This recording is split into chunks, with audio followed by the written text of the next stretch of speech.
देश में मुस्लिम समाज के धर्म, कर्म और दान में मिली संपत्ति के रखरखाव के लिए एक बोर्ड है जिसे वक्फ बोर्ड कहा जाता है। इसकी इकाइयां हर राज्य जिले में हैं, लेकिन जब इस वक्फ बोर्ड को लेकर कई गंभीर शिकायतें आने लगी तो मोदी सरकार इसके कानून जो कि एक तरफा है उसमें संशोधन करने का फैसला कर बैठी और इसी को लेकर लाए गए बिल पर विपक्ष और जनता से सीधा संवाद करने के लिए जेपीसी का गठन किया गया। लेकिन जब से यह जेपीसी बनी है, इसी बैठक, कोई भी ऐसी बैठक नहीं रही हो कि उसमें महायुद्ध नहीं हुआ हो, उसमें हंगामा नहीं हुआ हो।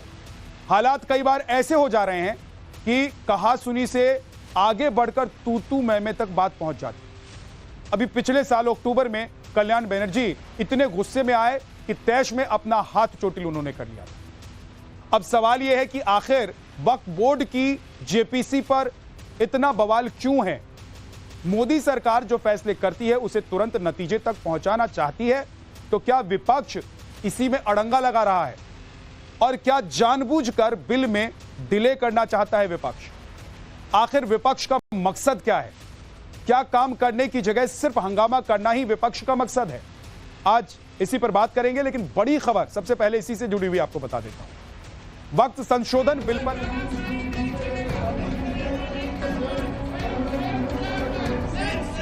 आज भी जिस तरह से बदतमीजी की, यही कहीं से भी एक्सेप्टेबल नहीं है। बहुत बड़ा हो गया, जो ही मर्जी वो बोल देते हैं हम लोग को।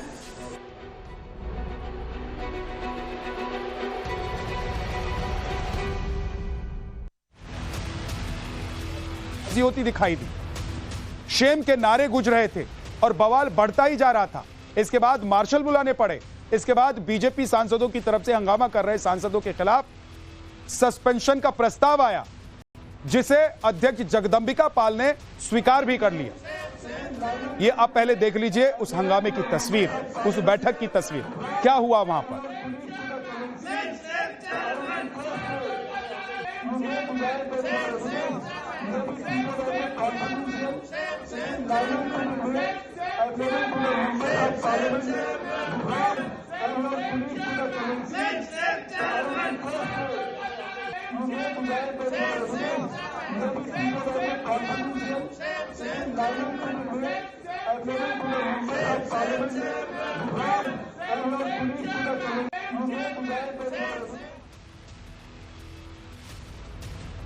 और अब आपको बताता हूं कि जेपीसी की बैठक में हंगामे की वजह से किन किन सांसदों को एक दिन के लिए सस्पेंड करना पड़ा, किस किस पर कार्रवाई हुई, उनके नाम देख लीजिए। असदुद्दीन ओवैसी हैं। इसके अलावा अगला जो नाम है वो इमरान मसूद का है। इमरान मसूद को भी सस्पेंड कर दिया गया। कल्याण बनर्जी को सस्पेंड किया गया है। ए राजा सस्पेंड हुए हैं। नासिर हुसैन को भी सस्पेंड किया गया है और नदीमुल हक, इनको भी सस्पेंड करना पड़ा है। अरविंद सावंत सस्पेंड हुए हैं। अब्दुल्ला को सस्पेंड करना पड़ा। ये तमाम वो सांसद हैं जो बैठक में पहुंचे हुए थे। आरोप है कि हंगामा किया और जिस भाषा का वो इस्तेमाल कर रहे थे वो असंसदीय भाषा थी, इसलिए इनके खिलाफ प्रस्ताव लाया गया और जगदंबिका पाल जो कि अध्यक्ष हैं जेपीसी के, उन्होंने इनको सस्पेंड कर दिया। अब आपको ग्राफिक्स के जरिए बताता हूं कि जेपीसी की बैठक में हंगामा हुआ क्यों, किस बात को लेकर इतना बवाल मच गया कि सांसदों को सस्पेंड करने की नौबत तक आ गई। दरअसल बताया जा रहा है कि वक्त पर बनी जेपीसी में विपक्षी दलों के सदस्यों द्वारा हंगामे के पीछे का मुख्य कारण समिति के सदस्यों की यह मांग थी कि रिपोर्ट एडॉप्ट की तारीख को 31 जनवरी किया जाए। क्लोजर अमेंडमेंट पर चर्चा के लिए पहले 24 और 25 जनवरी की तारीख तय की गई थी, लेकिन कल गुरुवार की रात को वो तिथि चेंज करके 27 जनवरी कर दी।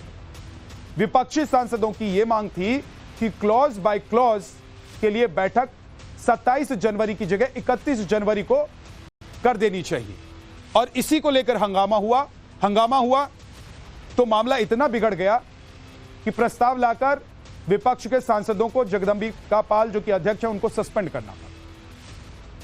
वक्फ बोर्ड संशोधन बिल पर पिछले 6 महीने में जितनी भी बैठकें हुई हैं उसमें से शायद ही कोई ऐसी बैठक हुई होगी जिसमें हंगामा और तनाव भरा माहौल नहीं रहा होगा। अपोजिशन बोलते रहता है, मैंने आज तक नहीं रोका, लेकिन जितनी भी मीटिंग हुई जेपीसी की। जब जब मैं बोलने के लिए माइक लिया तब तक अपोजिशन ने मेरी आवाज को दबाने का प्रयास किया, और आज भी जिस तरह से बदतमीजी की, यही कहीं से भी एक्सेप्टेबल नहीं। बीजेपी का एमपी तो सोच रहा है वो सब बहुत बड़ा हो गया, जो इमरजेंसी वो बोल देते हैं हम लोग को। अभी जो चल रहा है अंदर में वो तो इमरजेंसी चल रहा है, अनडिक्लेयर्ड इमरजेंसी प्रोसीडिंग चल रहा है। He is dancing the tune of somewhere else. He is dancing for the tune of somewhere else.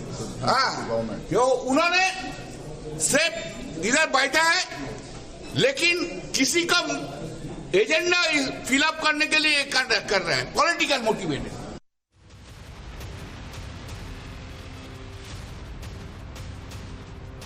Waqf board संशोधन बिल पर पिछले 6 महीने में जितनी भी बैठकें हुई हैं, उसमें से शायद ही कोई ऐसी बैठक हुई हो जिसमें हंगामा और तनाव भरा माहौल नहीं रहा हो। फिर वो दिल्ली की बैठक हो, मुंबई की हो, पटना की हो, चर्चा और मंथन की जगह कहा सुनी।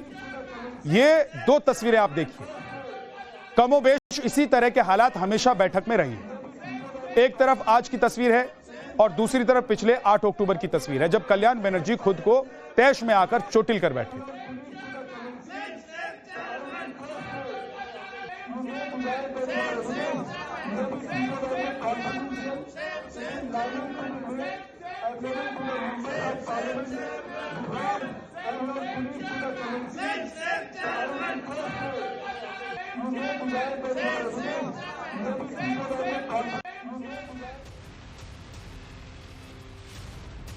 वक्फ बोर्ड संशोधन बिल पर अब तक जेपीसी की 34 में से अधिक बैठकें जो हुई हैं, उसमें हालात बहुत खराब रहे।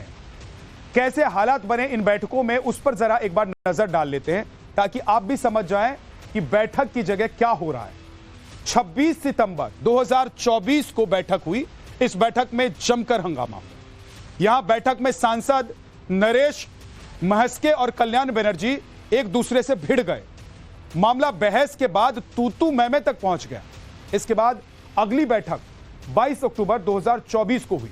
यह बैठक दिल्ली में हुई थी, जो खासी सुर्खियों में आई। इस बैठक में एक बार फिर से बीजेपी और विपक्षी सांसदों में बहस हुई। इस बार कल्याण बनर्जी बीजेपी सांसद गंगोपाध्याय से भिड़ गए। गुस्सा इतना भड़का कि कल्याण बनर्जी ने मेज पर कांच की बोतल तोड़ दी और कांच हाथ में लगने से कल्याण बनर्जी घायल हो गए। फिर कल्याण बनर्जी 1 दिन के लिए सस्पेंड भी कर दिए गए। अगली बैठक 28 अक्टूबर 2024 को हुई और इस बैठक पे क्या हुआ वो देखिए। यह बैठक दिल्ली वक्फ बोर्ड के साथ थी, लेकिन बैठक में विपक्ष ने फिर से हंगामा किया। इस बार कल्याण बनर्जी के साथ आम आदमी पार्टी के सांसद संजय सिंह शामिल थे। आरोप लगाया कि जो पैनल पेश हुआ उसने दिल्ली सरकार की मंजूरी नहीं ली और बैठक का बहिष्कार कर दिया। इसके बाद 5 दिन पहले 19 जनवरी को पटना में भी एक बैठक हुई। यहां पर कांग्रेस के सांसद मोहम्मद जावेद ने हंगामा किया। मामला कहासुनी से धमकी पर जा पहुंचा और विपक्ष और बीजेपी सांसदों में कहासुनी हुई। तो जो भी बैठक हुई है, उन बैठकों में बातचीत, चर्चा और एक दूसरे से बात बनाने की जगह हंगामा करने और तू मैं तक बात पहुंचने, चोट पहुंचाने और खुद को चोटिल करने जैसी बातें भी हो चुकी हैं। प्रधानमंत्री मोदी चाहते हैं कि जो बीड़ा या काम उन्होंने अपने हाथ में लिया, वो उसका शिलान्यास और घोषणा तक न रह जाए, बल्कि वो अंजाम तक पहुंचे। लेकिन अभी जो बैठक हुई है उसमें क्या कुछ हुआ है, उसके बाद जो उसके अध्यक्ष हैं जेपीसी के, जगदंबिका पाल, वो क्या कह रहे हैं, जरा एक बार सुन लेते। हमने जम्मू कश्मीर के मीर वाइज को और उनके डेलीगेशंस को टाइम दिया। इन लोगों ने मांग किया था कि साहब जम्मू कश्मीर का कोई डेलीगेशन नहीं आया है, जम्मू कश्मीर चलना चाहिए। लेकिन जो हालात थे इधर विंटर्स में, अगर वेस्ट बंगाल, बिहार, यूपी गए, तो आज हमने बुलाया। आज हमने क्लाज बाई क्लाज इसीलिए अमेंड किया कि जम्मू कश्मीर के मीर वाइज फारूक का हम उनकी हेयरिंग को एज विटनेस सुन सकते हैं और प्रपोज अमेंडमेंट पे उनके क्या राय है। पहली बार हमने देखा कि ओवैसी साहब जो हाउस में, पार्लियामेंट में बिल में नहीं जाते हैं, वो भी बिल में आ गए। और जिस तरह से कल्याण बनर्जी ने हमको आज मतलब अनपार्लियामेंट्री वर्ड्स यूज किया, गालियां दी, जिस तरह के आरोप लगाए, मुझे लगता है सोच समझ करके मैं उनसे गुजारिश करता रहा, निवेदन करता रहा कि कम से कम जिनको हमने बुलाया उनको सुन लेने दीजिए, उसके बाद डिस्कस कर लेंगे। लेकिन आज वो हंगामा पे आमादा थे। फिर हमने ये भी नहीं कि उनको निशिकांत दुबे जी ने दूसरी बार प्रधानमंत्री नरेंद्र मोदी हमेशा ये चाहते रहे हैं कि जो भी काम वो शुरू करते हैं उसको वो अंजाम तक पहुंचाए, और यही वजह है कि वक्फ बोर्ड संशोधन बिल पर बनी जेपीसी से रिपोर्ट जल्द से जल्द मांगी गई। लेकिन विपक्ष पिछली सरकारों के दौरान बनी जेपीसी और लटकाने और अटकाने से आगे नहीं बढ़ पा रहा है। अब तक संसदीय इतिहास में 8 जेपीसी बनी हैं, जिसमें से पहली जेपीसी अगस्त 1987 को राजीव सरकार में बोफोर्स कांड पर बनाई गई और अप्रैल 1988 में 1 साल में रिपोर्ट आई, लेकिन विपक्ष ने उसे खारिज कर दिया। दूसरी अगस्त 1992 में हर्षद मेहता कांड पर जेपीसी बनाई गई, लेकिन पूरी रिपोर्ट न स्वीकार हुई और न सिफारिशें लागू हुई। इसके बाद 2001 में केतन पारिख शेयर घोटाले में जेपीसी बनी और करीब 2 साल में रिपोर्ट आई। रिपोर्ट की आधी अधूरी सिफारिशें लागू हुई। इसके बाद अगस्त 2003 में पेस्टिसाइड्स पर जेपीसी बनानी पड़ी और इस जेपीसी की रिपोर्ट 1 साल बाद आई। इस तरह से फरवरी 2011 में 2G घोटाले पर जेपीसी बनी, लेकिन चंद दिनों में आई रिपोर्ट और तत्कालीन पीएम मनमोहन सिंह को क्लीन चिट मिल गई। विपक्ष ने 15 सदस्यों ने रिपोर्ट पर आपत्ति जताई। यानी कि कुल मिलाकर मोदी सरकार से पहले जेपीसी का अटकाना और लटकाना जैसा ही रहा। किसी नतीजे पर कभी जेपीसी कमेटी की रिपोर्ट की वजह से कोई भी मुद्दा नहीं पहुंचा।